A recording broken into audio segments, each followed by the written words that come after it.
Why are some conversations so difficult? We find ourselves in situations where a conversation with someone we care about, we really can't express. It's like we're actually walking through a road with needles, always difficult to talk to them. There are so many things we want to say to these people, but we're never able to say that. Sometimes it becomes into a disagreement, into an argument. A sensitive topic just goes absolutely out of hand. My name is Hitesh Bhatia. I'm an energy therapist and the founder of Joining Hands. I've worked with 20,000 plus people to help them transform their lives. What I'm going to talk to you about today is something that's very important in any relationship: navigating difficult conversations. Partners, family members, friends, colleagues, bosses, tough conversations are something we can't avoid. What if I told you there's a way to handle these conversations that can not only prevent conflict but actually strengthen your relationship? What I'm going to talk to you and show you in this video is practical strategies, basic tricks and tips to navigate these uncomfortable and challenging conversations, so you can communicate with clarity, with respect and empathy, without feeling misunderstood, stressed or overwhelmed. Let's begin by understanding why are difficult conversations so important. Before we begin into any of the strategies, let's understand this basic aspect of conversations. It is very easy for us to avoid them. Avoid these uncomfortable discussions, specifically when we know that in our past, whenever I've spoken about them, it causes confusions, it creates misunderstandings. Here's a simple truth: avoiding these conversations only creates more tension, more resentment, and more misunderstandings. It's like we are throwing the garbage or throwing the kachra under the carpet. What actually ends up happening is we don't see that that kachra, that rubbish, so we think it's out. But I often tell people, when you throw things under the carpet, you're just creating a small little mountain that you only will trip over. The longer you avoid these important conversations, the harder it becomes. Difficult conversations are an opportunity for growth and understanding. They give you the space to express your needs, set healthy boundaries, and address issues that may be lingering under the surface. When done right, these conversations lead to a deeper connection and build a better relationship. What I'm going to talk to you about is things that I have experienced in my own life. I've had difficult conversations and difficult relationships with my parents, my wife, my child, my siblings, and I used to normally avoid confrontation because I knew if I say something that I don't like them doing, or I say something that they are doing and make me feel misunderstood or angry, it's only going to lead to a uncomfortable situation. More so ever because I'm the youngest in the family. Being the youngest puts everyone above me. They're all elder to me, which makes them feel they are right always. What I did and how I approach these situations is what I'm going to share with you. Let's dive deeper. There are many barriers to effective communication. So many of us struggle with these conversations because we don't understand these barriers. Understanding these barriers helps us have better conversations, also address what are the challenges we are facing. These are the things that get in the way of having productive discussions. Let's look at 4 key areas today. Number 1, the fear of conflict. One of the biggest barriers is the fear of conflict. None of us like conflict. We avoid them. We don't want to have confronting conversations, specifically with people who are close to us, because we feel it will spoil the relationship. Also, we don't want to upset the other person because we love them so much, because they're an integral part of our immediate circle. We believe this will cause drama in our life. Though subconsciously we all love drama, we don't want it unfolding in our life. We love watching drama. We don't like being part of the drama. Conflict is natural. It doesn't need to lead to harm. In nature, there are always conflicts because you and the other person, you and I are different. It took me a long time to understand my wife and I are different. She doesn't need to echo everything that I agree in. Conflicts are natural. The way we deal with them is very important. The goal is not to avoid, but to handle this fear in a healthy way. The second point is the emotional reactivity. In almost all conversations, when two people don't agree, there is going to get a heated discussion. It is easy to act emotionally, raising your voice, becoming defensive, or even shutting down. I don't want to talk to you. These reactions actually escalate the situation and make it worse. The key in any of these situations is to listen. And that's the third point. Listen actively. Often we are so focused on defending our point of view than truly listening to the other person. Active listening is essential for understanding the other's perspective and finding common grounds. Most of the times what we end up doing is we react rather than responding. If someone says you are so lazy and so judgmental, how dare you call me that? You are lazy. No, we have to listen. We have to respond. Oh, you feel I'm lazy. Could you let me know why do you think I'm lazy? When we respond, we don't react. It's what diffuses the situation. Most of the times we react because of being defensive. Our emotional reaction needs to change to listening actively. And the fourth and most important point that we never talk about. We are always acting from the past. Because we are dealing with our unresolved past issues, we have difficulty in navigating these conversations. Our past wounds affect the way we approach difficult conversations. Because my wife calls me lazy, I am reacting to her. But there is a past wound. The past wound is because my father once called me lazy and I did not like it. I am now reacting from this wound. Or in the past, I have a belief that lazy people will not succeed. That's how I react. I have been hurt before, and this hurt comes up in that conversation. I am carrying that baggage into the present, which clouds my judgment and makes it even more harder for me to communicate effectively. All I need to do is resolve my past issues by visiting a therapist or using any of the healing techniques that can heal the past, whether it's family constellation, whether it's past life regression, inner child, trauma therapy, even journaling. I have separate videos on all of these to help you address the past issues. Addressing the past makes us more present. When we are in the present, we're able to have better conversations. Let's go deeper to understand what are the strategies to navigate these difficult conversations. We've understood why these conversations are important and that there are barriers that get in the way. Let's talk about practical strategy. It's a fairly long list, around 7 to 8 points for navigating these difficult conversations with more ease and confidence. Step number 1 is to stay calm and centered. Before we engage in any difficult conversation, let's take a moment to ground ourselves. Why do I need to talk to this person? What's my agenda? If I know that I have difficulties in talking to my mother, why do I need to have this conversation? Or I have a difficulty in talking to my wife about finances. Why do I need to have this conversation? Let's take a moment, ground ourselves, breathe. We're always breathing.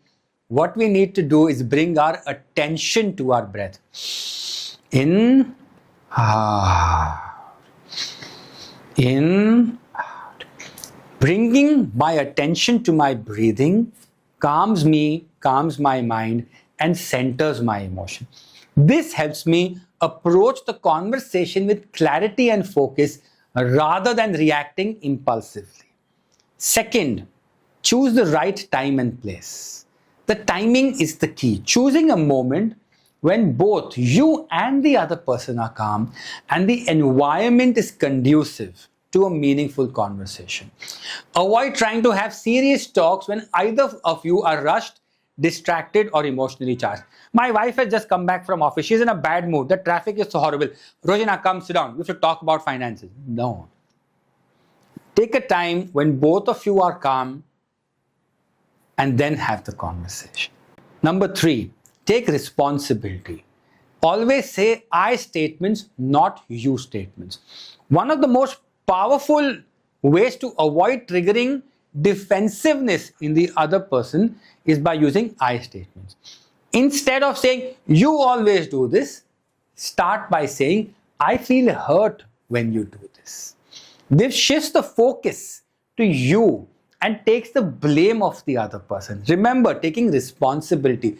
You know what, wife, when you do these things, you do these things, no. You know what, wife, I feel very hurt when these things are said. What can we do to change that? Take the blame of the other person, put the power back in your hand. This creates space for empathy. This creates space for the other person to understand that there is something that you are feeling when this conversation or when these words are said. Remember, don't blame, take responsibility. Most of the conversations that we have which are difficult are with our loved ones, with close ones. They love us. They are saying those things out of a particular reason. What we are feeling is an unpleasant emotion. All we need to do is communicate this to them. Step number 4. Listen to understand, not to respond. The number of times I've had to tell people in our community, in my friend circle, in my clients, when you listen to understand, then respond. Do never react. Almost always, all of us are always reacting. The biggest mistakes we make during tough conversations is trying to distort information. Before the other person has completed the sentence, because of our past, we've already made up my mind. I want to talk. Yeah, you want to say that. No. Let the other person complete their sentence. Give them the space. Proactive listening by reflecting back on what the other person is saying and ask clarifying questions. This will make them feel better heard and valued. It will help you truly understand their perspective. Why do you feel this? Rather than saying, you always accuse me and blame me, ask them, why do you feel this? Do you know when you say things like that, when you raise your voice, I feel hurt? If the other person can understand what you are trying to communicate, then they will change their way of communicating. Number 5 is to validate their feelings. Most of the times you might not agree to others' point of view. Of course, you are different from them. That's what makes each of us unique. We are all human beings, but we are all unique because we all are different. We all have a different point of view. When you understand and you validate their point of view, their message is received by you. Even if you don't agree with the other person's point of view, it's important to validate their feelings. Acknowledge their experience by saying things like, I understand why you think this way, or I understand you might be feeling this way. I can see how that situation upsets you. Give them their space. The idea behind this is to tell them, I have understood your message. Validation helps build trust. And it shows you respect their emotions. If you want them to respect your emotions, it's also important that you respect their emotions. In school, I learned trust begets trust.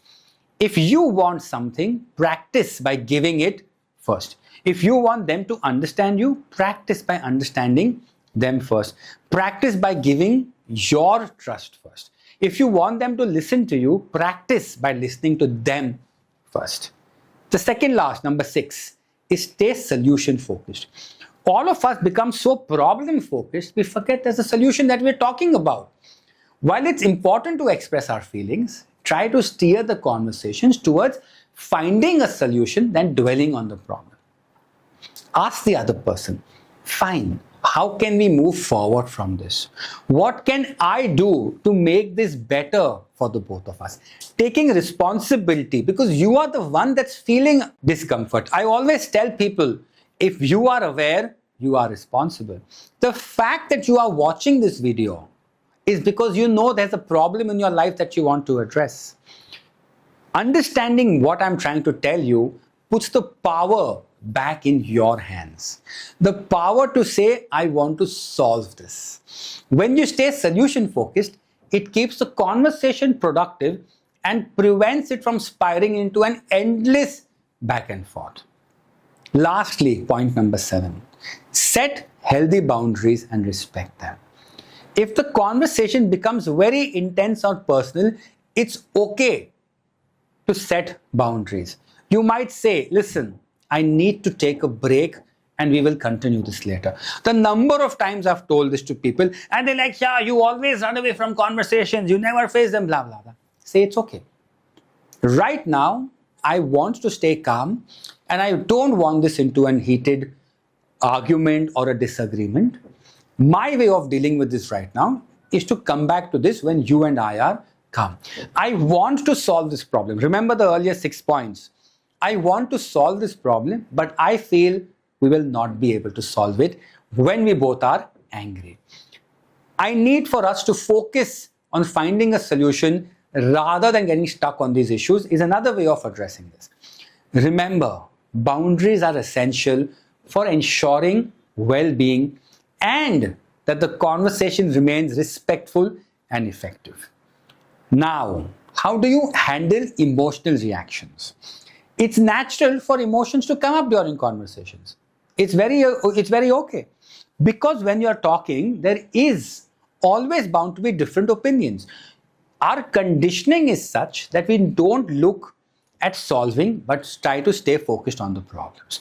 Because our conditioning is to say my point is always right, we normally have difficulties in handling emotional reactions. It's important to manage them in a way that doesn't derail the discussion. Here are some tips. Step number 1, take a pause. If you feel you are getting too emotional, focus on your breath. It's okay to pause the conversation. One of the quick tricks I've always used is I have faked it. I've said I need to go to the loo. If I'm on the phone, I say I need to go to the loo. Because the other person says, no, you're going to run away. What I want to do is take that pause. If I'm face to face with the person, I say I need to go to the loo. I need to get a sip of water.